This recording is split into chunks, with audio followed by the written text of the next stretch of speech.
On the eve of my wedding to Isabel Sterling, I took $500,000 and ran.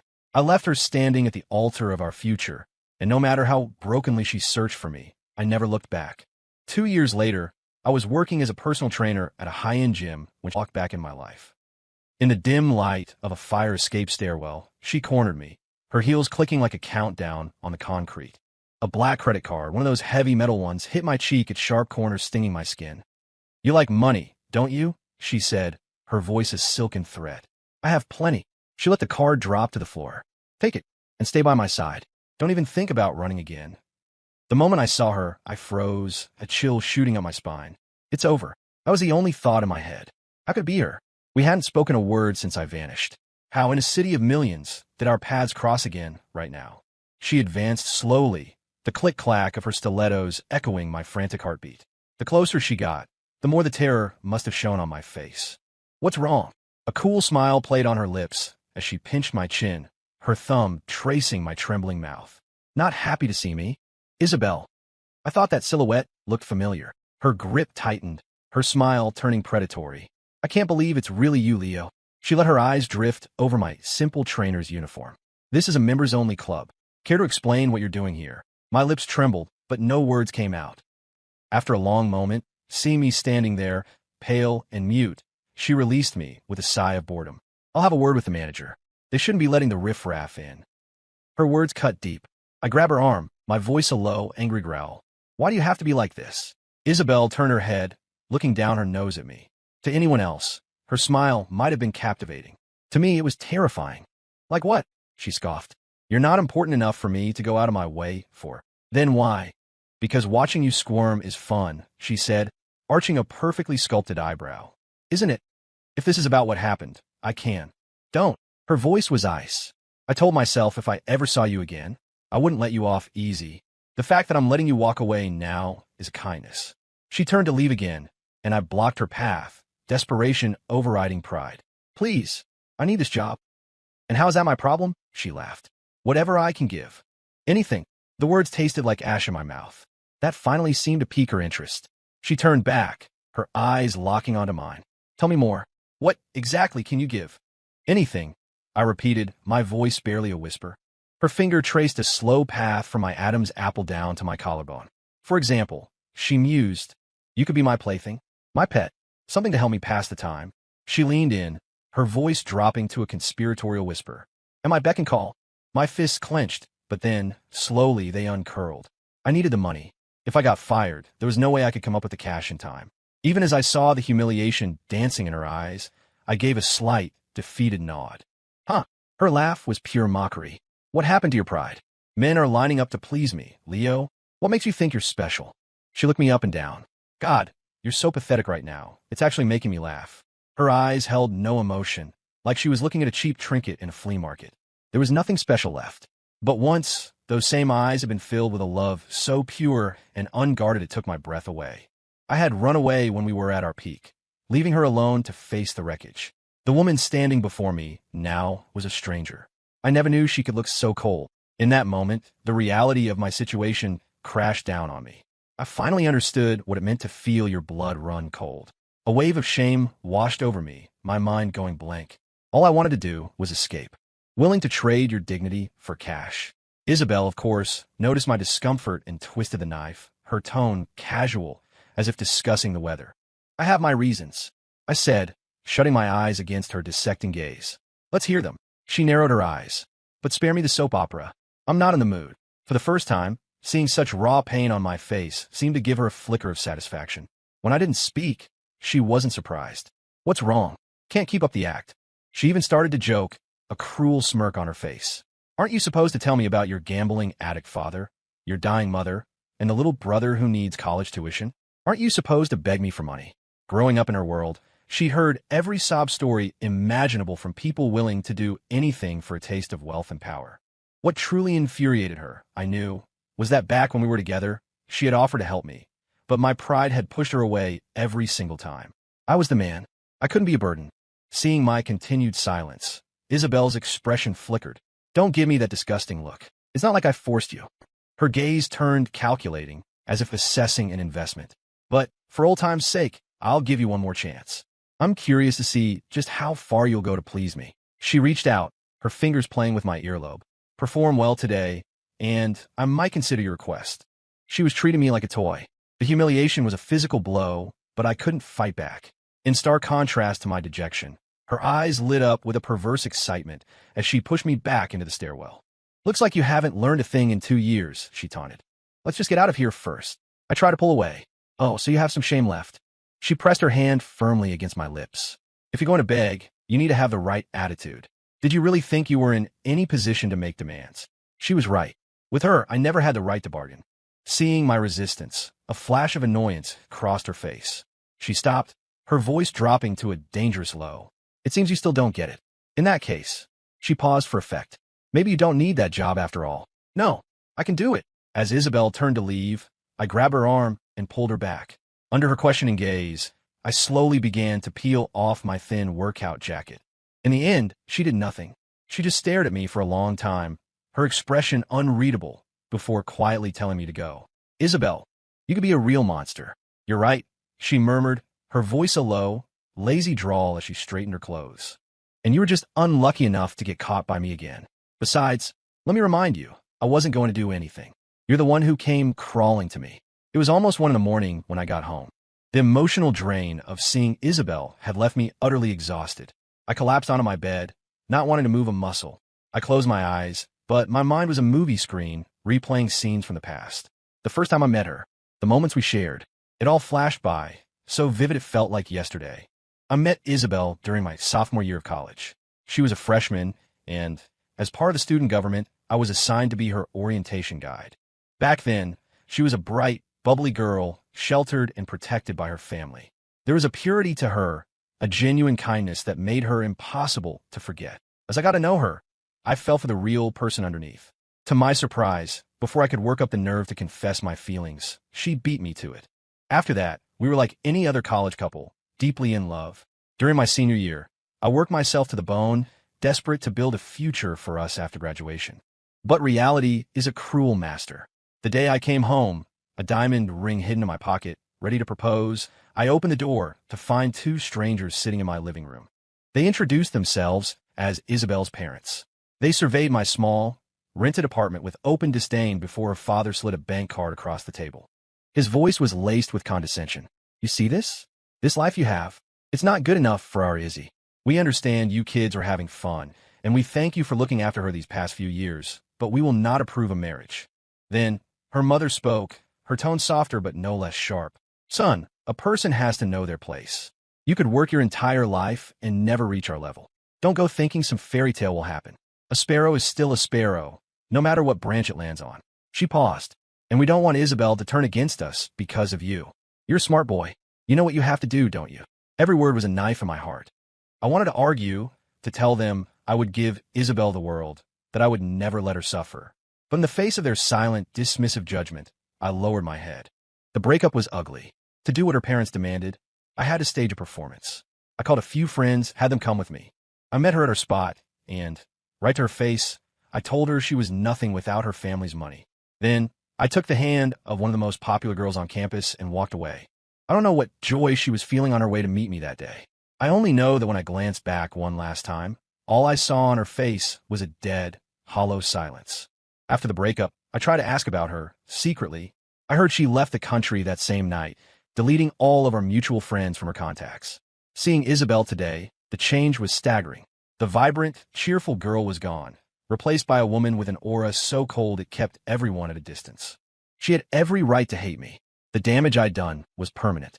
I laughed bitterly at myself. But I couldn't lose this job. Even if it meant enduring her humiliation, I deserved it. I would take it. Just as I was drifting off, my phone buzzed with a call from an unknown number. I hesitated, a strange premonition telling me it was her. I was right. The moment I answered, Isabel's slightly slurred voice came through the line. Leo, get your ass over here. Now, are you drunk? I asked carefully. She would never use that familiar, demanding tone unless she was. MMHMM. I'm in a very bad mood. You need to get over here. If I don't see you in 10 minutes, you're finished, she threatened softly. Someone in the background said something to her, and after a muffled reply, she abruptly hung up. I knew Isabel. She was a creature of habit. If she went to a bar, It would be the Crimson Door, our old favorite. Without a second thought, I threw on a jacket and ran downstairs, hailing a cab despite it being 4 in the morning. The moment I stepped inside, I saw her. Isabel was surrounded by a group of 7 or 8 guys, with only her best friend, Chloe, trying to hold her up. 2 women against a crowd of leering men. They looked terrified. I strode over and pushed myself between them, shielding the women with my body. I shot a cold glare at the ringleader. Dude, 8 on 2? Harassing women in public? Not a good look. Who's the pretty boy? The burly man sneered. You want a piece of this too? He laughed. Tell you what, I'm a reasonable guy. Get in line. After we've had our fun, maybe there'll be something left for you. So we're not going to talk this out. It wasn't a question. I didn't waste another word. I balled up my fist and drove it straight into the man's face. Before anyone could react, I grabbed a nearby bar stool, smashed it on the floor, and used the splintered leg to charge the rest of them. A year as a personal trainer hadn't turned me into a bodybuilder, but it had given me strength. And with the element of surprise, I sent them reeling. By the time they recovered enough to fight back, I had already scooped up Isabel and was making a run for it. With her on my back and Chloe guiding me, we navigated a maze of back alleys and finally escaped out the rear of the bar. The jostling and the cold night air seemed to sober Isabel up a little. She started struggling, trying to get off my back. Let me go. I don't want you to carry me. You backstabbing, cheating bastard. Who said you could touch me? She punctuated her tirade by sinking her teeth into my shoulder. I hissed in pain, but didn't react further. I just looked at Chloe. Thanks for looking after her tonight. I'll get you both home. No way. Chloe shook her head frantically. When this one gets like this, I can't handle her. You take her. She was screaming your name all night anyway. Chloe and I were not strangers. When Isabel and I first got together, Chloe, as her fiercely protective best friend, had made her disapproval of me clear. Isabel spent months playing mediator between us, until Chloe eventually got used to our constant bickering. Now, seeing her again under these circumstances was awkward. After the breakup, she had waged a one-woman smear campaign against me, plastering flyers calling me a scumbag all over campus, and even getting the student newspaper to run a story. If Isabel hated me the most, Chloe was a close second. I figured if Isabel wasn't currently passed out on my back, Chloe would be trying to tear me apart with her bare hands. I'm warning you, Leo. Don't think for a second I've forgiven you, she said, her voice sharp. If Izzy wasn't clinging to you for dear life, I wouldn't have let you anywhere near her. She jabbed a finger at my chest. And if I find out you've hurt her again, it won't be campus flyers next time. I'll make sure you learn exactly what happens when you piss off someone with money. After delivering her threats, Chloe called her driver and left. As her car disappeared down the street, I carefully guided Isabel into a taxi. The truth was, a drunk Isabel wasn't the wild terror Chloe described. On the contrary, she usually just became quiet. I gently laid her on my bed and got a bowl of warm water to wipe her face. As I stood up to leave, her hand shot out and grabbed my wrist. Don't go, she murmured, her voice soft and sleepy. I froze, looking back to see her eyes were still closed. Isabel, I'm just going to get you some water. And something for your hangover. Just let go for a second, okay? I knelt beside the bed, my voice gentle. Her grip only tightened. No, the second I let go, you'll run away again. The childish tone sent a jolt through me, throwing me back to the early days of our love. A lump formed in my throat, and my voice softened even more. I won't. This is my home. Where would I go? Please let go. If you don't drink something now, you'll feel terrible tomorrow. Then you carry me, she demanded, wrapping her arms around my neck and pulling herself up. To keep her from falling, I had no choice but to lift her into my arms. The scene was achingly familiar, a perfect echo of when we first got together, desperate to be close, following each other everywhere. But it was a bittersweet memory. I knew that as soon as she was sober, the warmth would vanish, replaced by icy hatred. She'd probably want to skin me alive. The thought made me let out a small, sad laugh. I shook my head and held her tighter as I walked to the kitchen. Lost in my thoughts, worrying about how I'd explain her presence in my apartment in the morning, I didn't see the faint, satisfied smile that graced her lips. Just as I'd predicted, the first thing Isabel did upon waking was kick me out of bed. Leo, who gave you permission to touch me? She demanded, her face a thundercloud. You were drunk last night, I explained from the floor. I didn't know where you lived, so I brought you here. I only have one bed. I couldn't exactly sleep on the floor, could I? Oomph. Who knows what you were really thinking, she muttered, swinging her legs off the bed. But the moment her feet touched the ground, she gasped and clutched her stomach, collapsing back onto the mattress. Stomach again? I frowned. seeing the cold sweat on her forehead. I hurried to the living room, found my stash of antacids, poured a glass of warm water, and brought it to her. Your stomach always hurts the day after you drink. Didn't we agree you were going to quit? Why are you drinking like this again? The words and actions were so reflexive, so ingrained from our past, I forgot we were broken up. I was just nagging her like I always had. The moment the words left my mouth, I realized my mistake. Isabel quietly took the pills and water from me, saying nothing. The silence was thick and awkward. Just as I was about to say something, anything to break it, she looked up at me. "And what position are you in to question me?" she asked, her voice cold. "Don't forget, Leo, I'm not your girlfriend anymore. You bring me to your apartment without my consent, and now you want to dictate how I live my life." I had expected it, but her words still felt like a punch to the gut. I crossed the line. "I'm sorry," I mumbled, looking down. "You think a simple sorry fixes everything?" she sneered. But the threat was undercut by her pained expression as she curled into a ball on the bed. I sighed, defeated. "I know you hate me, but your stomach hurts. Just rest. You can tear me to shreds when you feel better." I pulled the blanket over her. "I'll make you some oatmeal. You should eat before you go." Isabel didn't stay for the oatmeal. But before she left, she paused at the door and delivered one last parting shot. "Don't think because I showed you a moment of weakness you can get cocky. Remember your place. You're the one who begged to stay by my side, like a dog on a leash." For a second, I thought I'd lost my mind. How could I have ever believed her drunken phone call was a veiled attempt at reconciliation? That wasn't her style. Her way of getting revenge was to give someone a glimmer of hope, only to snatch it away and watch them fall. Yes, at her core, Isabel could be that cruel. I ate the oatmeal by myself, then rushed to get ready for work. My mind was a mess all morning, a knot of anxiety in my stomach. I kept worrying she'd actually talk to my manager and get me fired. "Leo? Coach, is this right?"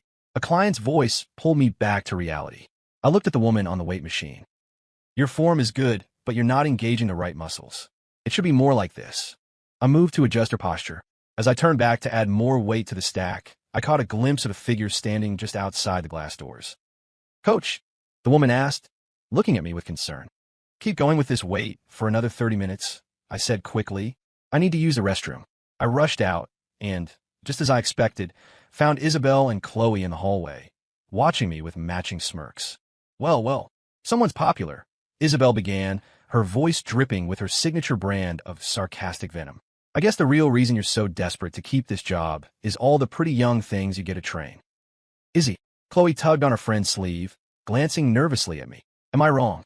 Isabel's voice rose, attracting curious glances from people in other rooms. "He made such a big deal about being too good for my dirty money when he dumped me. Now look at him, sucking up to the next rich woman who walks through the door." My face flushed with heat. "Isabel, if you have a problem with me, we can discuss it in private. Please don't disturb the other clients." To my relief, Isabel didn't want an audience either. With a sharp huff, she grabbed Chloe's arm and stormed into an empty yoga studio nearby. We stood in silence. Even Chloe, who usually tried to ease the tension, seemed to shrink under the icy glare Isabel was directing at me. She retreated to a corner and started fiddling with some yoga blocks. I finally broke the silence. "There's nothing going on with that client. She was a referral from a friend." I didn't know why I felt the need to explain, but I couldn't stand the thought of her believing that about me. "What does that have to do with me?" Isabel said coolly, but I saw her expression soften ever so slightly. A flicker of hope ignited in my chest. I need the money to buy the apartment I'm renting. The landlord is moving out of the country this year and offer me a good price if I can pay in full." There was another reason, of course. It was the apartment we had rented together a year into our relationship. I had never moved, never changed the passcode on the door because I couldn't let go of the memories. I didn't say that part out loud, but I hoped she understood. "You're short on cash?" she asked, arching an eyebrow. "What happened to the other woman you latched onto after me? Didn't she give you any money?" I looked her straight in the eye. "If I told you there hasn't been anyone else since you, would you believe me?" Isabel froze, her expression shifting through a dozen emotions before she settled back on defiance. "Why should I care who you're with? Don't forget, Leo, you're the one who stood there and told me I was worthless, and now you're feeding me this line? What's next? You're going to tell me you had a noble reason for it all, and you regret it now." Just as the conversation was about to spiral, Chloe, who had been pretending to be invisible, finally stepped in. "Izzy, we agreed we weren't going to fight," she said, positioning herself between us. She gave Isabel a placating look, then shot me a withering glare over her shoulder. "And you, Leo, All these years, and you still haven't learned a thing. God gave you a mouth for a reason. I was still trying to figure out what she meant when she turned back to Isabel. You said you wanted to talk. How come the second you see him, you turn into a firecracker with a lit fuse? If the situation weren't so tense, Chloe looked like she wanted to grab both our heads and knock them together. This family would fall apart without me. Isabel, looking slightly sheepish, gave Chloe a light shove on the shoulder before clearing her throat and glaring at me. It's his fault. With Chloe acting as a buffer, our conversation finally became civil. According to her, Isabel hadn't gone back to her family's estate when she returned to the U.S. She had come looking for me. Our reunion at the gym was a meticulously planned event. Even the drunken phone call and her spending the night were deliberate. All this time, I thought I was the only one pathetically keeping tabs on her. It turned out she was doing the same, using Chloe as her source for information about my life. Of course, she told Chloe it was all for the sake of revenge. But Chloe had seen us at our most ridiculously in love. She saw right through Isabel's flimsy excuse. You've known the truth about what happened back then for a while now, haven't you? Chloe said, nudging Isabel toward me. And I don't like this guy, but even I have to admit, he's been living like a monk these past 2 years. She gave me a pointed look before gracefully exiting the room, her mission accomplished. We were left standing there, staring at each other. So you, we both started at the same time. I scratched the back of my neck. You go first. Don't think for a second I came back to get back together with you, she said defensively. I just wanted to see how pathetic your life was without me. I came back to laugh at you. I would have almost believed her if I hadn't seen the tips of her ears, peeking through her hair, glowing bright red. I had to suppress a smile. Isabel's pride was as fragile as ever. So, I asked gently, how have you been these past 2 years? The question seemed to strike a nerve. Her eyes instantly welled up. What kind of question is that? Did you think I'd fall apart after you left? You underestimate me. There's a line of guys waiting to date me. I'm sorry, I said, looking down. I glanced at my own clothes, a shirt that cost less than $20, and then at her earrings, which were probably worth more than my monthly salary. The bitter taste of inadequacy filled my mouth again. I don't want to hold you back. 2 people from different worlds. It never would have ended well. I finally said the words I hadn't dared to say back then. And I'm the man. If being with me meant you had to give up your life, your comfort, how could I ever ask you to build a future with me? My parents were right, Izzy. I could work my whole life and never climb to where you are. But what gives you the right to think for me? She cut in, her voice trembling with anger. What gives you the right to make decisions about my future? Leo, we were together for years. Do you really not know what I wanted? Yes, you're right. If we got married, life would be full of struggles over bills and rent. But how do you know I wouldn't have wanted to face that with you? How do you know I couldn't have worked hard right alongside you? Just because you're the man and I'm the woman, does that mean I have to follow your plan? What did you take me for? Her questions hammered me into silence. She was right. I only ever thought about how I would be dragging her down. I never once stopped to ask if she was willing to fight with me. I gave a bitter laugh. You're right. I was arrogant. Oomph. Good that you know it, she snapped. If you had just asked me, just once, I would have stood up to my parents with you. But you didn't say a word. You just teamed up with your friends and put on a show for me. Brilliant, Leo. Just brilliant. Her voice hardened. You don't think you're good enough for me? Fine. I'm back now, and my parents have already arranged a blind date. I hear he's a great guy, from a good family. We're a perfect match. If all goes well, our engagement party will be in 2 months. You should come. Have a drink on us. She practically spat the last words at me.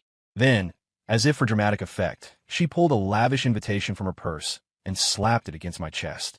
You're my embarrassing ex-boyfriend. It's only fair you come and see what a man who's actually worthy of me looks like. I was still standing there long after Isabel and Chloe left, my mind reeling. The only thing I could hear was a single phrase, repeating over and over. In 2 months, Isabel is getting married to someone else.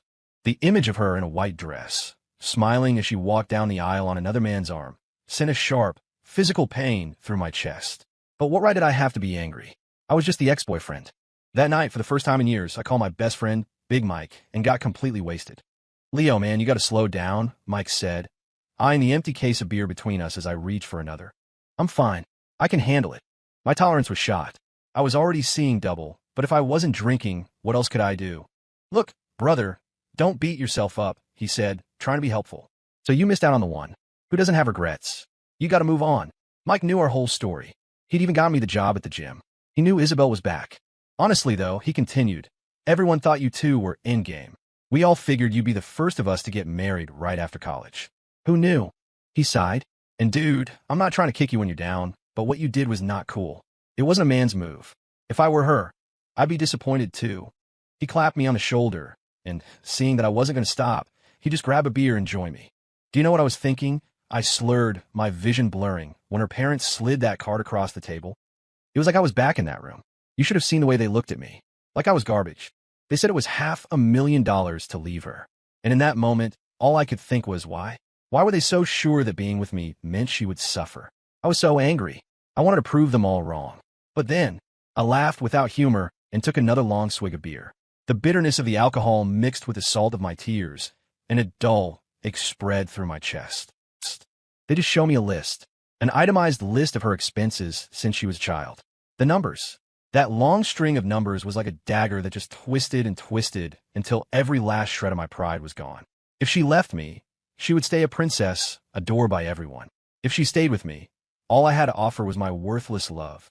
I looked at my friend, my vision swimming. Mike, what else could I do? Who cares what you did then? If you can't let her go, then go after her one more time. No matter what happens, at least you'll give your story a proper ending, right? I have no memory of how I got home that night. But when I woke up the next morning, Mike's words echoed in my head, and it was like a switch had been flipped. He was right. Even if it was a long shot, if I didn't even try to fight for her with this last chance, I knew I would regret it for the rest of my life. Even if the ending was the same, watching her marry someone else, at least I could fix the mistakes of the past. I called my boss and took a few days off. I showered, shaved, and put on a new shirt I bought recently. Looking at my reflection in the mirror, I gave myself a pep talk. You only get to be this crazy once.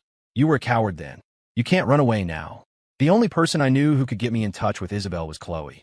I gritted my teeth, sent her a Venmo for $1,000, and endured a long string of her mocking texts before she finally agreed to set up a meeting. When I saw Isabel, it felt like our first date all over again. I was so nervous I didn't know what to do with my hands. Well, she said, sitting down, what did you want? My time is valuable, you know. Izzy, I started, my voice shaky. I know I was wrong. I'm not asking you to forgive me. I'm just asking for a chance to make it up to you. I was careful with my words, not explicitly saying I wanted her back. Whatever it takes to make you feel better. If you want me to be your dog, I'll do it. My eyes were locked on hers, on that familiar, beautiful face. I instinctively started to raise my hand to touch her cheek. Isabel flinched away. What are you doing? We're talking. Don't touch me. Sorry. I quickly dropped my hand, grabbing my glass to hide my embarrassment. I took a sip. The sour, bitter taste exploded on my tongue, and my face twisted in disgust. Suddenly, Isabel laughed. A real, genuine laugh. Is my coffee that good? She asked, a playful glint in her eye. In my nervousness, I'd grab her cup instead of my own glass of juice. I hated coffee, but she drank it every day. When we were first dating, she used to love switching our cups just to see the horrified look on my face. She would laugh just like that. The memory made me curse myself all over again. I had thrown away a girl this wonderful with my own two hands.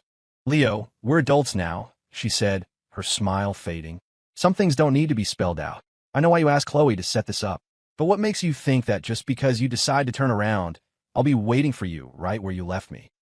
Her smile was gone, replaced by a serious, piercing gaze. I opened my mouth, but my mind was blank. The disappointment in Isabel's eyes grew. She let out a self-deprecating laugh. And here I was, actually expecting you to say something meaningful. I guess I overestimated you. You haven't changed at all, Leo. She stood up to leave, and I instinctively shot out and grabbed her wrist. What's the point of this? She asked, her voice weary. No, Izzy, listen to me. I pleaded, shaking my head. I know whatever I say now will sound like an excuse. I admit, the way I broke up with you was wrong. It was a terrible thing to do. I took a breath. No, that's not right. Everything I've done, from the moment we met again, has been a disappointment to you. I'm not asking you to forgive me. I'm just asking for a chance to make up for all the pain I caused you. The words tumbled out of me in a rush. Even if you still hate me in the end, at least I don't want to be remembered as a coward. I looked her straight in the eye. Please, give me one more chance. Can you do that? I waited for her verdict, my heart pounding so hard I didn't even notice my palms were slick with sweat. After a long moment, Isabel slowly sat back down. She crossed her arms, tilted her chin up, and looked at me with an air of regal authority. Fine, you can have your chance. And just like you said, you can start by being my servant as compensation. After that day, she didn't refuse my invitations. I threw everything I had into those 2 months, trying to make up for lost time, trying to do all the things we dreamed of but never got the chance to do. The smiles on Isabel's face became more frequent. She stopped lacing her words with sarcasm, but I still felt a hollow space in my chest. Even though the tension was gone, I felt her drifting further away.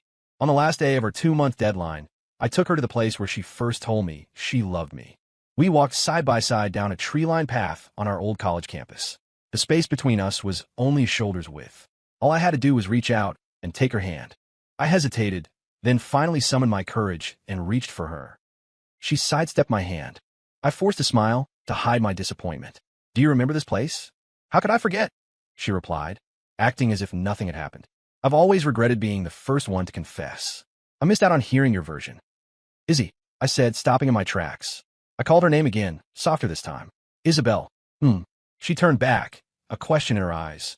And at that exact moment, the path plunged into darkness.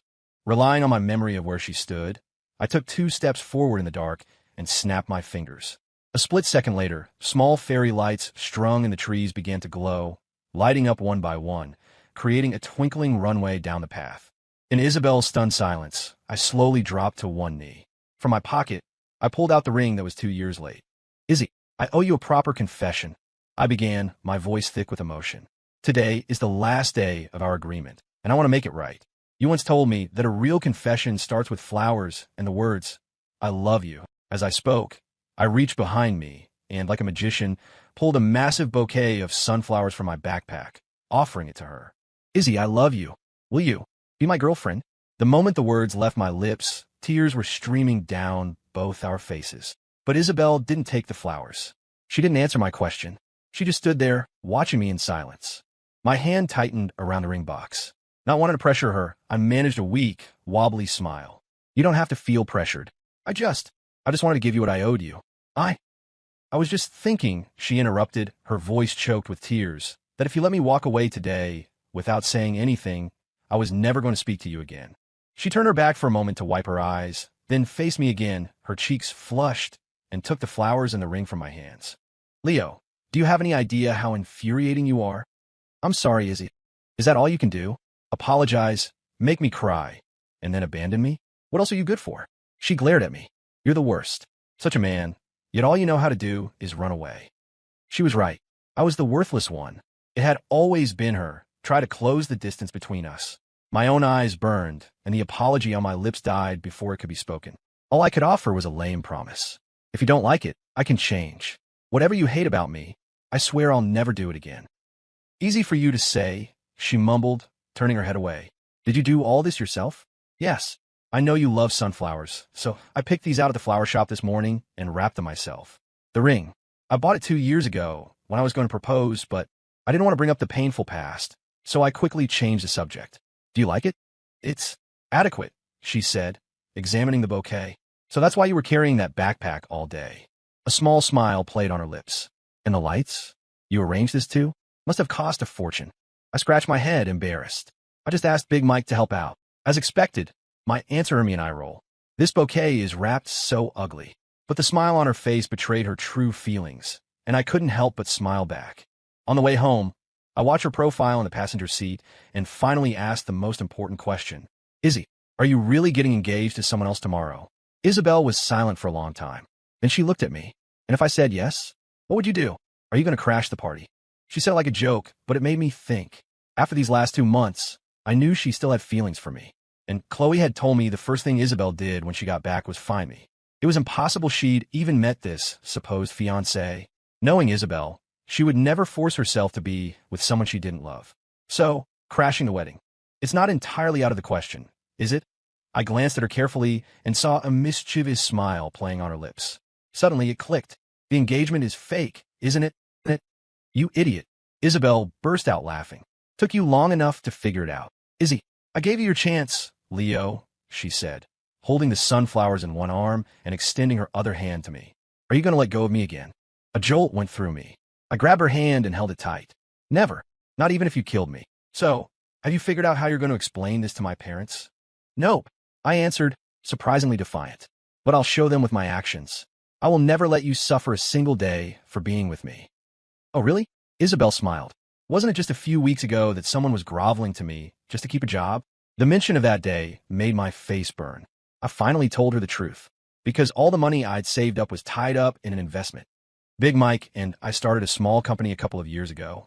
It's doing well, and I've saved some money, but I was still short on cash to buy the apartment in one lump sum. So Mike recommended the trainer job. The hours didn't conflict with the business, and the pay was really good, so I trailed off, embarrassed. The truth was I'd done all sorts of odd jobs these past 2 years, all to try and catch up to her, to prove I was worthy. I had gotten used to swallowing my pride for money. "You fool," she said gently. "Did you ever stop to think why the landlord suddenly demanded the full payment up front?" Huh. My brain short-circuited. "That apartment building is owned by my mother," she said, a triumphant smile on her face. "And the landlord you met? That's Mr. Henderson, our family's estate manager." So, the demand for the full payment was a test from my future mother-in-law, to see if I would give up. "The moment you agreed to their terms, that you'd have the full amount in 6 months, my mother basically gave me her blessing to come back and find you," she explained. "Honestly, why else do you think I was stuck overseas for so long?" Of course, it all made sense now. Everything clicked into place. I looked at the woman in front of me, overwhelmed with emotion, and pulled her into a fierce embrace. Thank God that people who truly love each other don't miss their chance forever. Thank God that after all the detours and wrong turns, the person by my side was still and always you.